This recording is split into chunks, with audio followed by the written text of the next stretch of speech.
जय माता दी बच्चों, ठीक है आप लोग। चलिए, तो आज हम देखेंगे, आज ये अंडर का हम प्रीपोजिशन को डिस्कस करने जा रहे हैं। अंडर को ऑलरेडी एक लेक्चर हो चुका है, राइट।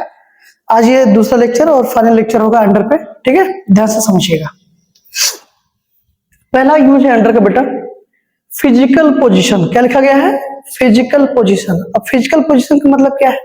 जैसे हम आप अगर पेड़ के नीचे बैठे हैं या किसी के नीचे हैं, कोई चीज किसी के नीचे है, समझना मेरी बात, तो वो उसकी फिजिकल कंडीशन ही तो होगी। वो कोई व्यक्ति भी हो सकता है और कोई वस्तु भी हो सकता है। जैसे मैं कहूँ मैं पेड़ के नीचे बैठा हूं, तो मेरी फिजिकल कंडीशन क्या है? पेड़ के नीचे है। अगर ये कहा जाए कि चाबी टेबल के नीचे है, तो चाबी की भी तो अपनी एक फिजिकल कंडीशन है। समझ में आ रही बात ना? ये चीज क्या लिखा गया? Something that is below another object. ये वही कॉन्सेप्ट है जो आपने पढ़ा था कल, नॉट फुली कवर्ड, राइट। कि कोई चीज किसी चीज के नीचे है लेकिन पूरी तरीके से कवर नहीं है, ढका तोपा नहीं है, तो प्रीपोजिशन अंडर आएगा। ठीक है। हिंदी में सेंस क्या देगा बच्चों? नीचे। जैसे द चाइल्ड क्रॉल्ड, बच्चा मतलब नीचे रेंगा या टहला, राइट। अंडर द बेड, किसके नीचे बेटा? बेड के नीचे। अब बेड को नीचे होगा तो एकदम दबा थोड़ी होगा, बेड से दिख ही नहीं रहा है, प्रॉपर गैप होगा ना, दिखेगा। वो फुली कवर्ड नहीं होगा, नीचे का सेंस आएगा। क्लियर? तो बच्चे की फिजिकल पोजीशन क्या है? लोकेशन क्या है? बेड के नीचे। फिर क्या लिखा गया? ही इज सिटिंग, वह बैठा है। कहां बैठा बेटा? अंडर द ट्री, पेड़ के नीचे। पेड़ के नीचे कोई बैठेगा तो क्या पूरी तरीके से कवर होगा? नहीं। तो इसको चाहे आप फिजिकल पोजीशन कह दीजिए या physical condition, both are same and both are equally correct. Clear? Next है बच्चा, दूसरा यूज क्या है अंडर का? समझिए, कंट्रोल और अथॉरिटी। अथॉरिटी का मतलब आप समझ रहे हो ना, जैसे हम आप इस आसान भाषा में समझने का प्रयास करें तो हम आप स्कूल कॉलेज में हैं तो वहां पर देखिए एक सुप्रीम अथॉरिटी होती है ना, जैसे प्रिंसिपल सर हो गए, मैनेजर हो गए, ये क्या है? सुप्रीम अथॉरिटी ही तो है, मतलब उस कॉलेज की, उस विद्यालय की। क्लियर? तो जब हम आप अधिक अथॉरिटी की बात करेंगे, हायर अथॉरिटीज की बात करेंगे, कंट्रोल मतलब कोई चीज किसी पर प्रतिबंध लगाया जाए, ठीक है, या फिर किसी के अधीन आ गया कोई चीज, ठीक ना। अथॉरिटी का मतलब होता है कि कोई चीज उनके क्या आ जाए बेटा? अधीन आ जाए, ठीक है। अधिकारों की बात कहने का मतलब यह है। क्या लिखा गया? समवन इज बीइंग गवर्नड और डायरेक्टेड। गवर्नड और डायरेक्टेड का मतलब होता है बेटा निर्देशित किया जाना, ठीक है ना। किसी को निर्देशित किया जा रहा है, किसके द्वारा बेटा? समवन एल्स, किसी और के द्वारा। जैसे मैं आपसे क्या कहूं, ऐसा नहीं वैसा करो, राइट। वहां नहीं वहां बैठो, चलो जाओ आज मत आना, ये करो वो करो, ठीक है, चलिए आज इसको कर लीजिए। तो आपको डायरेक्ट किया जा रहा है ना किसी के द्वारा, यानी कि आपको कंट्रोल किया जा रहा है, दूसरे शब्दों में किसी के द्वारा। समझ में आई बात ना? तो वहां पर भी प्रीपोजिशन क्या आएगा बेटा? अंडर ही आएगा। क्लियर? जब कोई व्यक्ति किसी को क्या कर रहा है? निर्देशित कर रहा है कुछ करने के लिए, कुछ ना करने के लिए, राइट। समझ में आ रहा है ना? क्या लिखा गया? समवन इज बीइंग गवर्नड और डायरेक्टेड बाय समवन एल्स। जब किसी को किसी के द्वारा कंट्रोल किया जाए, उसको डायरेक्टेड किया जाए, दिशा निर्देशित किया जाए, तो वहां पर प्रीपोजिशन अंडर आता है। और हिंदी में सेंस उसका के अधीन आएगा या फिर के हाथ में, ऐसा सेंस देखने को मिलता है। जैसे the company is under new management, ठीक है। न्यू मैनेजमेंट का मतलब मैनेजर चेंज हो गया होगा, सीधी सी बात है ना। तो अभी कंपनी क्या है बेटा? न्यू मैनेजमेंट के अंडर है, न्यू मैनेजमेंट के अधीन है, न्यू मैनेजमेंट के क्या है? हाथ में है। यानी कि अब जो न्यू मैनेजमेंट आया है वही सारे, मतलब he will take decisions further, right. वही सारे डिसीजंस आगे लेगा, अब क्या होना है क्या नहीं होना है। क्लियर? कंपनी में या किसी भी संस्था में, ऑर्गेनाइजेशन में। नेक्स्ट क्या है? Soldiers serve under a commanding officer. समझ मेरी बात ना? यहाँ के नीचे भी सेंस आ सकता है। देखो हिंदी में क्या बोला जाए, कैसे बोला जाए, सेंटेंस को देखेंगे फिर आपको समझ में आ जाएगा क्या हिंदी होनी चाहिए। कहीं कहीं के अधीन, के हाथ में, नीचे, ये सारे सेंस अंडर के आते हैं, तो ध्यान दीजिएगा। सोल्जर सर्व, सोल्जर सेवा करते हैं। अंडर अ कमांडिंग ऑफिसर, एक कमांडिंग ऑफिसर के अधीन, अधीन का मतलब ये है कि उनके आदेशों का पालन करते हैं। हाँ, अधीन का मतलब ये है, समझ में आ रही बात ना, जो कि सही है। सोल्जर्स को क्या करना है क्या नहीं करना है, उनका हायर अथॉरिटी जो होती है, जो उनका जो कमांडिंग ऑफिसर होता है वही तो देता है ना, ये करना है वो करना है, ये सारी चीजें। तो प्रिपरेशन अंडर यूज होगा बच्चों, क्लियर है। नेक्स्ट यूज है लॉ और रूल, यानी कि नियम कानून तो देखेंगे।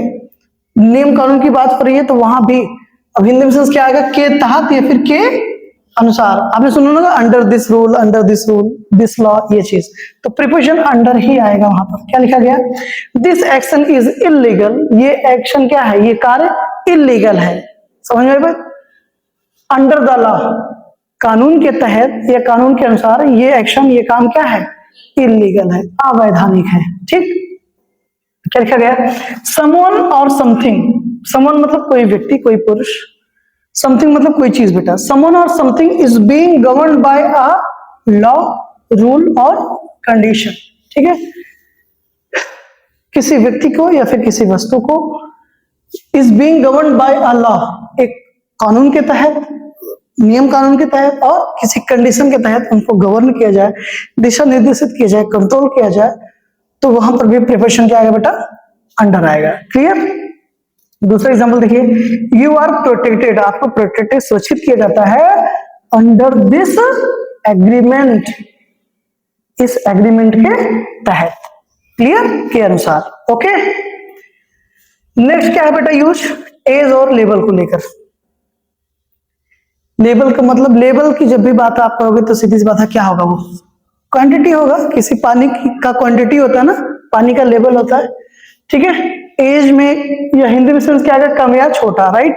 पानी क्या होगा, छोटा होगा कम होगा, वाटर लेवल कम होता है ज्यादा होता है ना, एज छोटी या बड़ी होती है, राइट। ऐसा कम या ज्यादा वो भी बोल सकते हैं, नो प्रॉब्लम एट ऑल। देखो बच्चों क्या लिखा गया, चिल्ड्रन अंडर 10, 10 साल से जो बच्चे छोटे हैं या 10 साल के जो बच्चे नीचे हैं, कैन ट्रेवल इन फ्री, वो मुफ्त में ट्रेवल कर सकते हैं, राइट।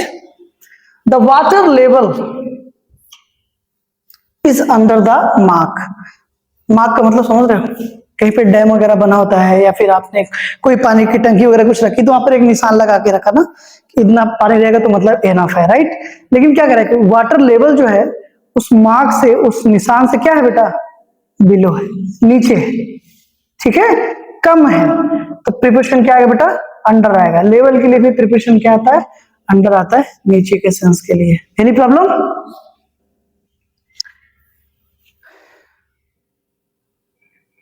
क्वांटिटी की बात करेगा वो, ठीक है। क्या लिखा गया देखो, something is less than a number, amount और एज, कोई चीज किसी से कम है, नंबर में, संख्या में कम हो सकती है, अमाउंट में कम हो सकता है या फिर एज में कम हो सकता है, तो ऐसी जगहों पर प्रिपोजिशन क्या आएगा बेटा, अंडर आएगा। Any problem, okay good. And the last one, condition, situation, condition स्थिति, परिस्थिति, हिंदी में सेंस क्या देगा बेटा, में। क्या लिखा गया, अफेक्टेड बाय और गोइंग थ्रू समथिंग, कोई चीज चल रही है, राइट, किसी अफेक्ट, किसी चीज से आप प्रभावित हैं, और गोइंग थ्रू समथिंग, कुछ चल रहा है भाई, राइट, कोई कंडीशन चल, किसी का ट्रीटमेंट हो रहा है, राइट, ऐसा, या कोई कंडीशन का मतलब ये बोलते हो ना कि वो यार वो बहुत प्रेशर में काम कर रहा है, वो अंडर प्रेशर है। क्रिकेट वगैरह खेलते हो ना, वहां पे बॉलर जब 2-3 छक्के लगते हैं तो बोलता है ना कि वो अंडर प्रेशर है, यानी कि अब दबाव में आ गया है, कहने का मतलब ये अंडर प्रेशर मतलब क्या, दबाव में, किसी के दबाव में आ जाना, किसी से अफेक्ट हो जाना, ठीक है। तो यानी बॉलर के छक्का लगा तो किसके दबाव में आ गया, वो बैट्समैन के दबाव में आ गया, सीधी सी बात है, राइट, ये चीज। तो क्या लिखेगा बच्चों, he is under a lot of pressure at work, वो काम में बहुत दबाव में है, काम के वक्त बहुत क्या है बेटा, दबाव में है, यानी कि वो काम जब कर रहा है तो बहुत प्रेशर में कर रहा है, दबाव में कर रहा है।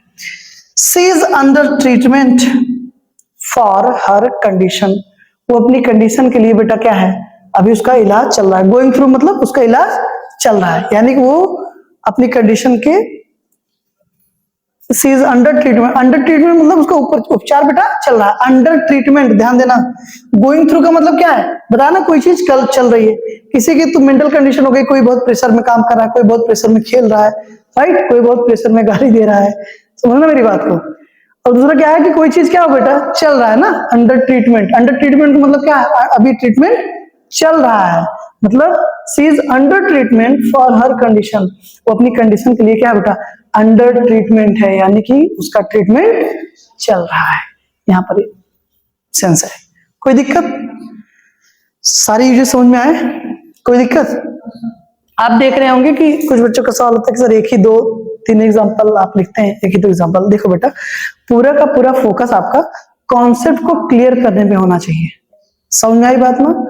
नहीं तो क्या होगा कि अक्सर क्या होता है कि आपने एक चीज पढ़ी, फिर उस पर 10 एग्जांपल हमने पढ़ा, बता दिए, समझा दिए, तो अब वो आपको 11 एग्जाम्पल सोचने के लिए ना सालों लग जाएंगे, और शायद जिंदगी भी लग जाएगी, सोच नहीं पाएंगे आप, क्योंकि वो एग्जाम्पल सामने वाले के हैं, आपके थोड़े हैं। तो इसलिए मेरा पूरा फोकस इस पे रहता है बेटा कि कॉन्सेप्ट आप क्लियर करिए, एग्जाम्पल्स आप खुद से बनाइए।